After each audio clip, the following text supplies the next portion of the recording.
Okay, guys, you thought the show was over in Tampa. You thought my reports were over. Just getting started. I did the Zoom earlier with all the group that was available for that Zoom night. Karl wasn't available, but we always get together anyway because he's got to use his notes to tell us all the rooms that he gets to. He's old school, and so thought I'd stop by. We're at 3MA right now in their B&W room, and actually they're going to be at Southwest Audio Fest. And a little quick housekeeping note. The same thing I did for the Florida Audio Show, I'm going to be doing for Southwest Audio Fest. I'm going to be doing previews before the show with different companies to showcase what they're bringing, kind of give you a preview so you know where to navigate, or if you even want to go to the show, you're definitely not going to want to miss the Southwest Audio Show in Dallas. It was phenomenal last year. So stay tuned for more information on that. And Karl is going to be there because 3MA is bringing the MBL Extremes. Yeah. And also, you are a new owner, if you haven't taken delivery yet, of YG. I just did a phenomenal tour of that facility. So we're going to probably skip the ones that obviously we're prejudiced to, Potpourri, YG, all of those things from the show. We're not going to skip the YG room. Okay, well, he's got a list of all the rooms, and a lot of these rooms are the ones that were up in the higher floors, not just in the downstairs area. So I'm going to turn it over to Karl, and you share with us some of your notes. Yeah, like usually, I go through all the rooms. Mm-hmm. And this time, because it's not a large show, and you can do the whole thing in 2 days. But we were there Thursday night through Sunday evening, Yeah. so did some tourist stuff. But all right, start at the top with this Doshi with the Sakura turntable, very nice. Avic with the Bornson bookshelf. It was the digital presentation. So that was on the fourth floor, not yes, the down. Yes. Yeah, okay. Those both were on the fourth floor. Yeah, I didn't get into that one, but yeah, the downstairs was a more difficult room. But yeah, the bookshelves in a hotel room, much more suited. Probably sounded really good. They had 2 rooms with bookshelves, so I'm not sure which model that was at the Bornson, but it was very nice. Yeah, I had limited time, so I'm glad you went in there because some brands that I see all the time, I have to make. Each show, one show I'll skip, and then the next show I'll make it up. I'm glad you went in there, though. That's a cool room. What else you got? Another on 4th. It was at the T+A with the Stenheim. The Stenheim. I did go in that one. Nice. Joe Parvey. Nice. Spent a lot of time in there, in fact. Really nice. Yeah. The Freeze, Toby. It was Fez. Fez, Yeah. but it was the side room, not the kind of had that long bar thing, and then Yes. it was. And then there was a separate side room. Yes. The side room sounded better than the big ones. You think so? Oh yeah. I thought it was a little bit less bass, but yeah, okay. That's Yeah, they were it was smaller than the thinner, other ones. Yeah. Okay. Then this has an underline on it. Wadax, CH Precision, Nordos Valhalla 2, Steinheim speakers. Yeah, the Wadax with the Very Stenheim nice. and CH Precision, Nordost. Yeah, that's a pretty penny city system, but really good gear. What else you got there? Oh, the AGD with the all in that glass tube, the amplification. Yeah, they do everything in a tube. And one thing that I don't know if you noticed this, and I'll probably mention it in my wrap-up video. Sometimes a brand will get my attention just on aesthetics alone, and props to AGD because they used to do that the glowing kind of orange thing, right. But it was on a chrome-based chassis.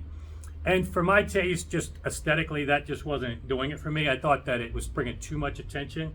But what he did, I thought was brilliant. I made a note of it in the video, is he now does a very dark, almost matted chassis. And now the glow is not as reflective off of chrome and glow and it's not chrome. as prominent. Yeah, for sure. I think it's aesthetically a winner, much better.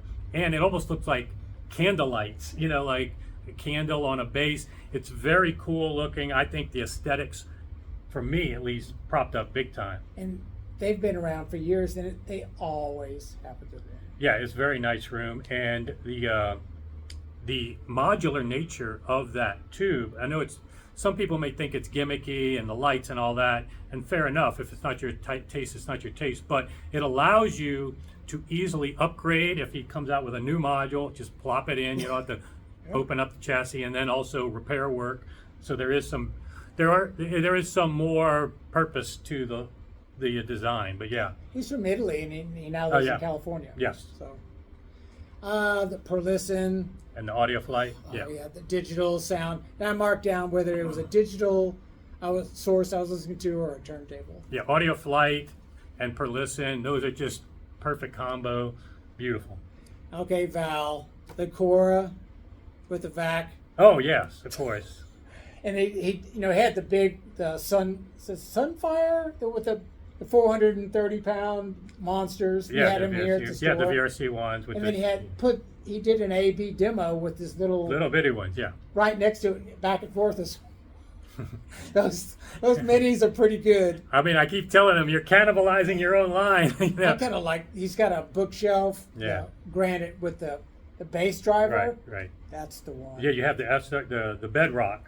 Yeah, that's a really nice one. I think that's their sweet spot for their line. And yeah, that one is in the 50,000 combined range. So somewhere in there. Yeah, combined, I think. But yeah, it's a really cool. And he had that showing too. Yeah. Yeah, he had a big room and then two sides right there at the entrance. So that's a big investment. Those 2 rooms just in the front with the glass right in the lobby, and then that massive room. Yeah, he was right across from the elevator, so everybody had to pass. Because the elevators were right there. So yeah. All the Vitus with the Estalon, yes. The New Orleans Saints colors, that monster. I keep telling people, I've been a fan of Estalon speakers, but I tell people the one model in their line that I think really is the best value, to be honest with you, is the Extremes, because the performance there is really hard to criticize, and the ability to time a line and move that tweeter, and then the bass driver on top gives it a huge advantage over their other models. That for me, if I could swing the Extremes, and when I tell people, if you like Estalon, if you can swing the Extremes, that's the model you get. And in fact, one friend of mine did just that, traded in his Forzas for those. Okay, Jeremy, NBL. Oh, he overcame a catastrophe. And, what happened? Yeah, apparently they had a burnout or something. And then he went to that, is it Suncoast? Uh-huh. And got speakers out, had to get a truck, go down there, get them, bring them back. I didn't even know that. Yeah, I've got my own horror stories, but yeah, this stuff happens, guys, that you don't even realize. You can only bring so many backups of things, Oh, he was lucky that they're all broken in, and beautiful sounding room with Greg's reel to reel. Right. And then their late night stuff. There's videos, I think, of documenting their little party. Yeah, I'm going to most all. This time I did my own late night. I couldn't get in there, but they're always, they were right across the street, the hallway from the Porphyry. Yep, exactly. They were sharing the mannequins. The mannequin brought everybody down there. Yeah. What the hell? So the Gershman people were saying that was brilliant, because a lot of people may not have come all the way down. The Doshi, the Joseph Audio, of course, yes. The Render N30, Right. Berkeley DAC. You never could fault the Joseph Audio room. It's and great material too. He plays great material. There was one time I went in there though, he was playing stuff Bob Dylan. I had to leave the room, but because thanks to some copyright things, so I didn't get as much time as I wanted in there. But yeah, it's always good. At Gershman vac, I'm not sure what the turntable was. I think it was a Bergman. It was a linear. Was it a Bergman? No, the Bergman was in the YG room, but there was a Benny audio turntable with that Odeon. Odeon. Okay. Yeah. That Western Electric. It was a new preamp. Oh, okay. It was like 14 or something like that. And then the Western Electric was in the YG room too. Oh, a lot of which I know is your favorite company. Yeah, a lot. Of course, let's see what else. Let's see. Audio speakers. I'm not sure what. And I had the Boulder 1100 preamp and stereo amp with the Electric Composite, that French company. Electric Companion. Yeah. Yeah. That big sound. It was really nice. I missed that one, I think. And let's see. Oh, the bass. Oh, the little bass. Yeah, so I covered them in. It's got an underline. So Soul Note, Revox, reel to reel. Revox, yes. Nice sound. Could listen to this all day. That's good. A little note. Soul Note and Revox. Good to see them back. The Esoteric room. It was right near your little conference room. Oh yeah, with the really good. I mean, with the fenestrians. With the PMC. PMC. Yeah, that's one of the most innovative speakers. Definitely, if I was going point source box speaker, that transmission line design, I gave it a lot of props from Munich. And to stand out in Munich when everybody's best of the best is there is something. Yeah, that was there was at least 9 esoteric pieces. I mean, separate power supplies and the esoteric turntable. Yeah. Which was, There was a lot of bleed through into my room so that from that room. They were playing some good stuff. That was best in show for me. Was it the Because esoteric? as far as turntable, you know. Oh, turntable, okay. Well, yeah, the esoteric, yeah. Then the YGs. Yes, the Tycho Extreme, Such a the beautiful Western Electric. digital. And it's the digital. That what's that? Tycho. Tycho. Yes, yeah, I have a with video Olympus. on that. Yes, Most beautiful. That's the best sounding deck I've ever heard. that's good. Yeah, I heard them play turntable. In fact, they played Unfortunately Keith Don't Go, And and I stayed for most of it. Yeah, unfortunately, turntable just didn't measure up To the that digital, DAC. okay. It just did not. Well, I had a good walkthrough under the hood with Tycho, and it's very impressive the attention to detail that they do. Volti with carry amps. Oh, really? And The horns, okay. Yeah. Okay. And I got one more. Oh, those. Oniris. Yeah, I mean, it was all right, but for the money, you know. Well, I was in there during, and in fact, it's going to be captured on video if I haven't already released it. I want to say it's going to be on video. If I got to check and see if I even released it. They had an issue where once the volume got above a certain, it would just resonate the it was entire coming up room. through the turntable. Yeah. They were playing turntable, and then it could only have it at 32. Yeah. Because I went in there on Sunday. It was one of the first ones where I knew we were going to leave early. Yeah. And then I went in there, and Frimmer was sitting there. Oh, really? Okay. So I just got behind him, and he's playing his own album. So I just sat there and listened. Yeah. You know. No, So he'll have a video. Yeah, it was unfortunate. And one guy was in the room while we were there telling him to crank it up higher and higher. So I got to witness firsthand why he couldn't crank it up because, and that's something we have to be cognizant of as audiophiles at these shows is that you're just getting a percentage of the potential of the gear. So you have to sniff the potential in other ways by talking to the people behind it, understanding the design, getting comfort through intuition is something that, your first show, you're not going to have it. But over time, you're going to get more and more comfort. It's not just what you hear when you sit in a room. Anybody making knee-jerk conclusions, especially half the time, they're not even in the sweet spot, and they're making conclusions about gear. That's not really the smart way, the high IQ way of using these shows. It's about understand the design, the people behind it, and then taking that next step of a formal demo or research and more. And I think that Oniris has a lot of potential. I was asking him how it was odd that such a big speaker looked like it was just came to a point, and how is it being held to the ground? And it isn't as heavy as you would think. It was around 263 pounds. It looked a lot more. Yeah, it looked like it was like monster. 400 or 500. You could customize the color. The color combo was beautiful. You don't even see that often.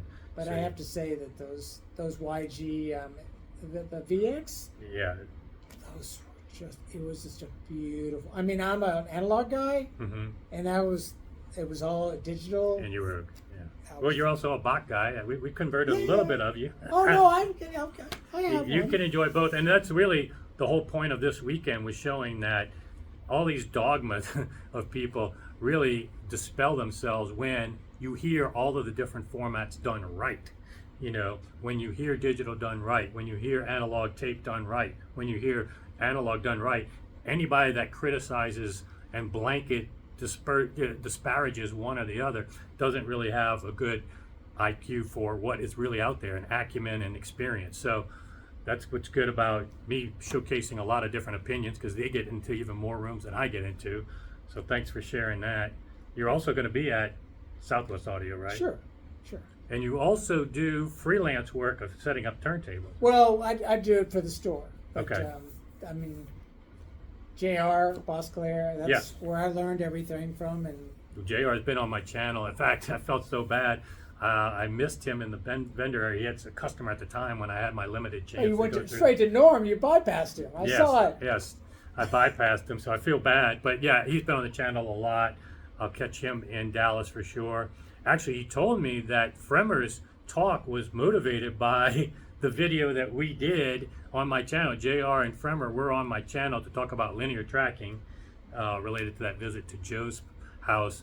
Maybe I'll link it for you guys if you don't know what we're talking about there. But in any case, this is a great wrap up from yet another perspective and different rooms that I didn't get to. My wrap up is still to come, plus just raw footage that I haven't even released yet, probably hours worth. So stay tuned. Anything else?